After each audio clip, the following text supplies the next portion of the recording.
Hi guys, Dr. Ashley here with Prince Health and Wellness, and as you know, we see miracles every day. I have my new patient, Matt, and where are you from? From Los Angeles, California.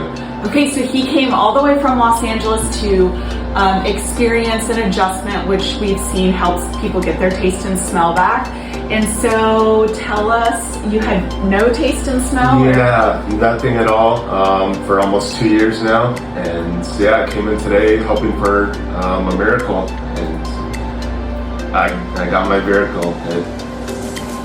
It works. Yeah, it's incredible. And he's kind of speechless right now. He was talking a lot in the other room, but you're kind of speechless. Yeah, it's just so much emotions going on, and I'm so excited now, to get out there and just have the quality of life back that I've been missing for so long now.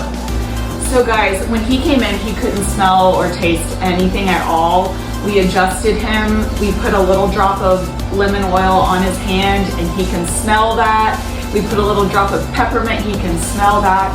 So we know that the healing process is going to continue. This was a really simple case.